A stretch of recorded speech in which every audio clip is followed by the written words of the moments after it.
Let's talk all about it with Mark Halperin, a political analyst joining us, and Robin Biro, a Democratic strategist. Welcome to you both, and thanks for coming on. Of course, Joe Biden is not running for re-election, but his vice president, Kamala Harris, is. So, Mark, what are you hearing? Is the Harris campaign worried that this garbage comment could come back to haunt them? Well, we'll wait to see what the vice president said. Her running mate this morning, I thought, gave a pretty deft answer, and they're trying to move on from it. And of course, the media will not be as interested in keeping this alive as they were, the words of a comedian. So I think it hangs in the balance. If she answers it well, given all else that's going on, I suspect that this will not live much on in the media. But I think you can be sure that you're going to see digital ads and maybe even TV ads by the Trump campaign and other Republicans to try to keep this alive, to at a minimum, energize the base. Yeah, even Robin, CNN pushed back on the cleanup tweet or post on X pushing back, saying you can literally listen to the president and what he says there, no matter what you write on there. You can't ask those listening to not believe what you've heard, but it seemingly is the strategy thus far. Can you talk about how maybe the Harris campaign would try to distance themselves from these comments? Your thoughts there?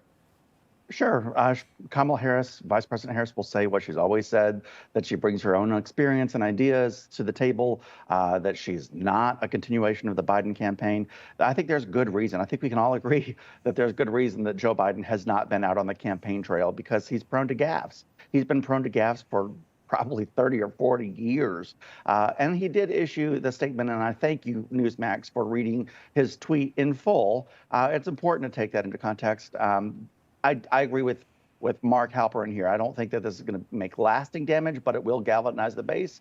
And the Trump campaign, I'm sure, will be running commercials off of this. Yeah, Trump responding on X, sharing this: while I'm running a campaign of positive solutions to save America, Kamala Harris is running a campaign of hate. She spent all week comparing her political opponents to the most evil mass murderers in history. Now, on top of everything, Joe Biden calls our supporters garbage. You can't lead America if you don't love the American people. Kamala Harris and Joe Biden have shown they're both unfit to be president of the United States.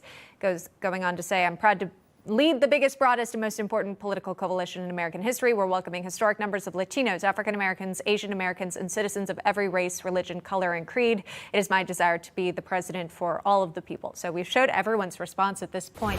Mark, does this continue on? Do we see some sort of campaign event, as we were talking about, a waste management center sometime between now and Election Day with Team Trump?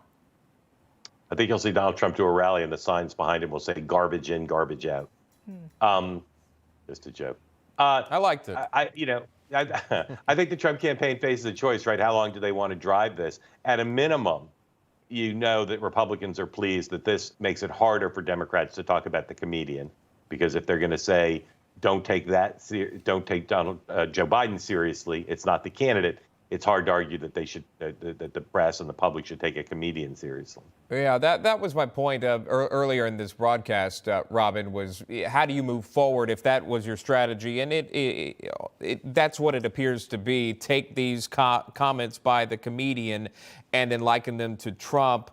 You can't move forward that way if you have President Biden and liken that to it. Just at that point, it would be hypocritical to do. So maybe this is all a moot point.